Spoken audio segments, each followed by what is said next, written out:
Alright, so here we are in study 18 of Galatians. Today we're going to be starting chapter 5, and we're going to be starting the whole next section of Galatians, and we're going to be reading verse 1 to 6. But before we do, we'll finish off chapter 4 by answering the questions from verse 21 to 31. Now, the two covenants that are being spoken about in chapter 4, verse 24, are the Abrahamic Covenant, which we've been calling the promise throughout our study, and the Mosaic Covenant, which we've been calling the law. God had promised Abraham a son. And Abraham was an old man, and Sarah, his wife, was barren.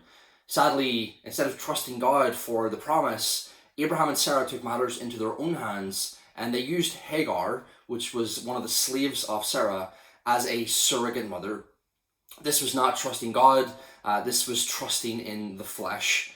The result of this was Ishmael. And God told Abraham that Ishmael was not the promised son.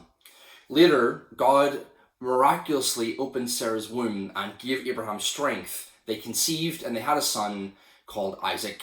Isaac was the promised son. He was born by a miracle of God. He was born then essentially by the Spirit. So Paul is using this narrative now as an allegory here to defend once again this argument that we've been looking at from chapter 3 onwards. Now, this argument he's about to give, it wouldn't stand alone. If you just give this argument, it wouldn't work. But he's been arguing from chapter 3, verse 1, remember, all the way through to now. And so this is just sort of sealing the deal. So question 1, in the allegory, Hagar, the slave woman, is a symbol of Mount Sinai. Now remember, Mount Sinai is where Israel received the Mosaic Covenant, the law. Sarah, the free woman, is a symbol of the Jerusalem above. And you can go and read Revelation 3 verse 12 and 21 verse 2 for that. And she is also a symbol then of the Abrahamic Covenant, the promise. And I encourage you to go and read Hebrews chapter 12 verse 18 to 24 to see a little bit more about that. Question 2 then, Ishmael, whose mother is Hagar, is a symbol of being born into slavery and by the flesh.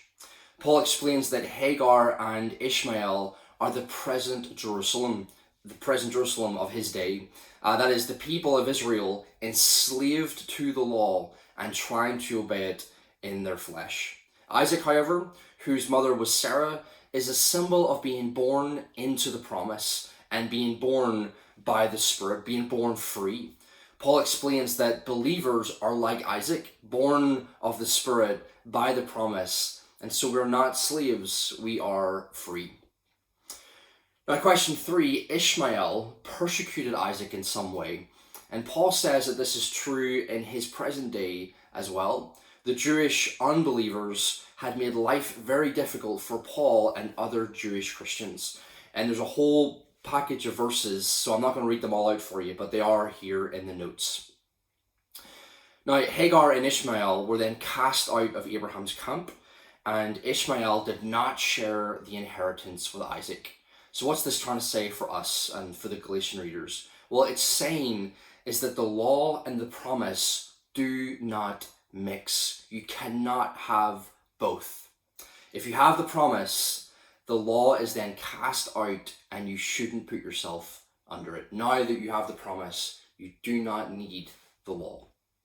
So here we are then at the end of Paul's theological argument that we've been covering from chapter 3 to chapter 4, and it's been a defense of the gospel, that we could only be declared righteous by faith and not by the law.